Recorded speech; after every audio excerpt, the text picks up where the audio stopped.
Toni Morrison, A Brief Biography. Toni Morrison was an American writer and Nobel laureate, who is widely regarded as one of the greatest and most critically acclaimed writers of the late 20th and early 21st century. She is also considered one of the most important writers in American literature and has been awarded almost every major literary prize such as the Pulitzer Prize, National Books Critics Circle Award, and the Nobel Prize in Literature.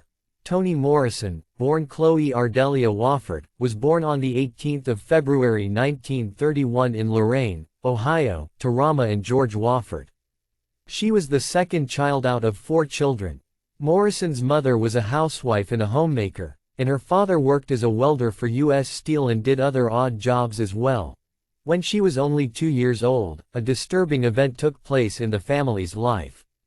The landlord of the land on which their house stood set fire to their house while they were all at home, as the family could not afford to pay rent.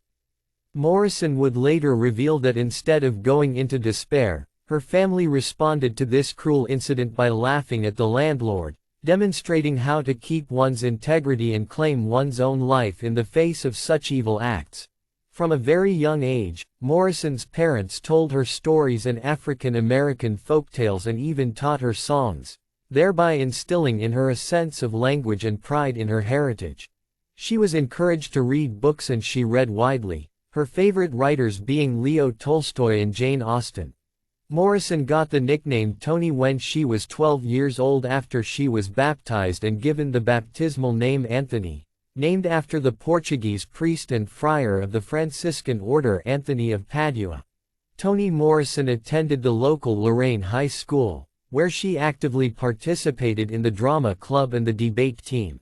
In 1949, after graduating from high school, Morrison, aged 18, enrolled at Howard University in Washington, D.C., with the hope of seeking the company of other African American intellectuals. But her stay in Washington was not exactly as she had expected it to be. She encountered blatant racism in the capital, experiencing racial segregation in buses, restaurants, and other public places for the first time. This experience greatly impacted Morrison's outlook on life and on the American society of the time. In 1953, Morrison, aged 22, graduated from Howard University with a BA in English and then went on to enroll at Cornell University for her MA, which she obtained in 1955. For her master's thesis, she wrote a paper titled Virginia Woolf's and William Faulkner's Treatment of the Alienated. Soon after graduating from Cornell University, Toni Morrison began teaching English at Texas Southern University in Houston and would continue to do so for the next 2 years. In 1957, she left Texas Southern University to teach at Howard University for the next 7 years. During this period, she met a Jamaican architect named Harold Morrison, whom she would go on to marry in 1958. The couple had their first son in 1961 and got divorced in 1964 while Morrison was pregnant with their second child. The following year, Morrison, aged 33, found herself as a single mother of 2 children. In 1965, Toni Morrison quit her teaching job at Howard University and began working as an editor for L.W. Singer, which was the textbook division of Random House in Syracuse, New York. 2 years later, she was transferred to Random House in New York City to work as a senior editor in the fiction department, thereby becoming the first African American woman to get the job. In her new capacity, Morrison did some groundbreaking work by bringing African American and Black literature into the limelight. She worked on a collection of the works of great African writers such as Athol Fugard, Chinua Achebe, and Wole Soyinka, titled Contemporary African Literature. She was also involved in the publication of Muhammad Ali's 1975 autobiography The Greatest, My Own Story, and even discovered and promoted African American writers like Gale Jones, Angela Davis, Toni Cade Bambara, Huey Newton, and Henry Dumas, whom she referred to as an absolute genius. But perhaps her most important work as editor was compiling the Black Book, published in 1974, which explores the history and experience of African Americans in the U.S. through essays, photographs, artworks, documents, illustrations, advertisements, obituaries, facsimiles, etc., from the period of slavery to the 1920s. The book was a success, receiving great praise and acclaim. Toni Morrison first began writing fiction as part of an informal group of writers and poets at Howard University, who met up regularly to read out and discuss their work. She did this while still working at Random House. During one such meeting, Morrison showed up with a short story about an African American girl who longed to have blue eyes.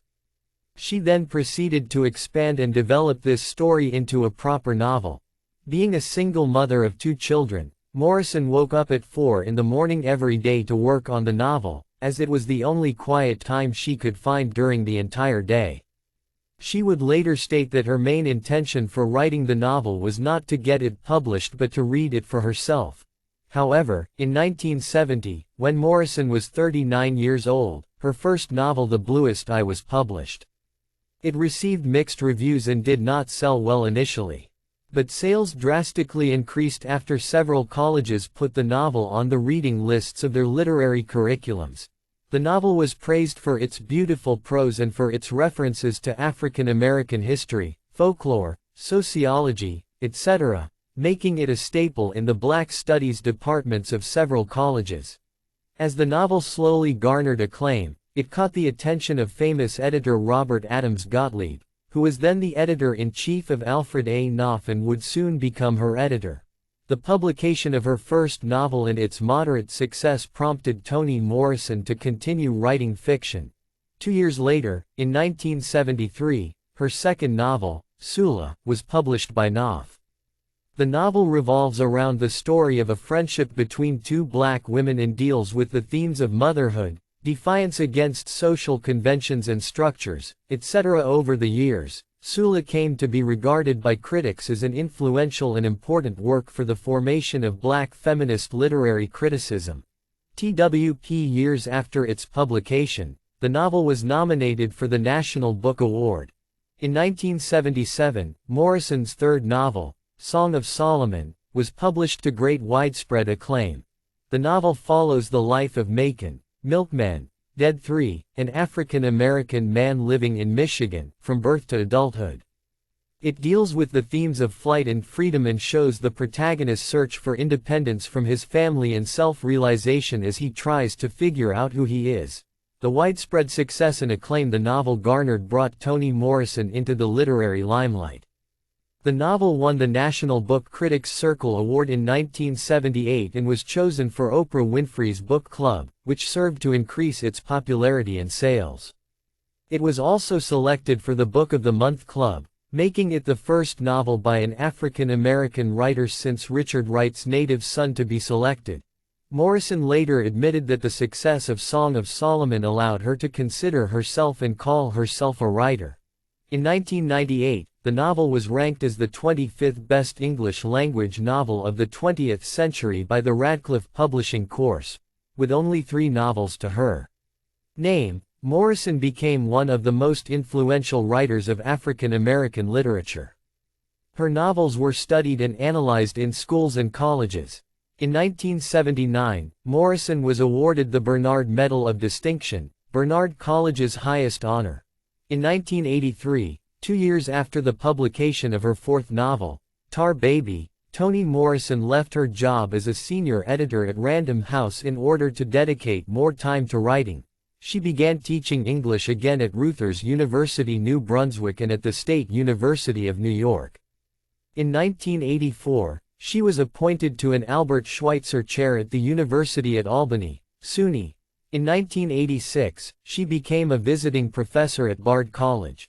In 1985, Toni Morrison was commissioned by the New York State Writers Institute at SUNY Albany to write a play to commemorate the first celebration of Martin Luther King Jr. Day. The play, Dreaming Emmett, was Morrison's first attempt at playwriting.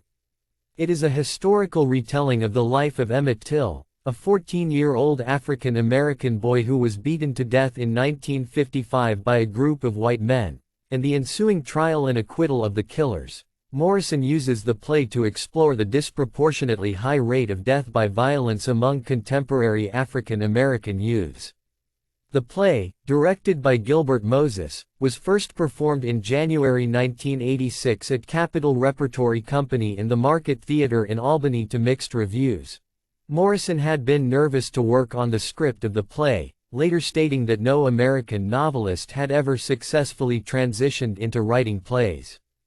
It is said that after the play's first production, Morrison destroyed all known video recordings of the play and copies of the script as well, because of which all descriptions of the plot are reconstructed from contemporary reviews. Now, how true is this apparent fact? Well, we may never know for sure. While Toni Morrison was working on her first play, she had another novel underway. A novel that would become her most important and influential work to date, Beloved. Beloved was published in 1987 and would go on to become Morrison's most celebrated novel. The plot of the novel was inspired by the true story of an enslaved African American woman named Margaret Garner, whose story Morrison had come across while compiling the Black Book. The protagonist, like Garner, escaped slavery but is pursued by slave hunters. Facing an imminent return to slavery, the protagonist, like Garner, kills her 2-year-old daughter and is captured before she can kill herself. The novel imagines the dead baby returning as a ghost named Beloved to haunt the house of her mother and family and deals with a plethora of themes such as pain, manhood, motherhood, family relationships, the psychological effects of slavery, etc. Beloved was a great critical and commercial success, making Morrison a literary luminary and icon of her time. Its story and prose were praised by audiences and critics alike, and it remained a bestseller for around 25 weeks. But in spite of the buzz around the novel and the acclaim it had garnered, it failed to win the National Book Award or the National Book Critics Circle Award in 1987, prompting 48 African American writers and critics, including Maya Angelou, to publish a statement in the New York Times in protest. Barely 2 months later, Beloved was awarded the Pulitzer Prize for Fiction in 1988 and the Anisfield Wolf Book Award.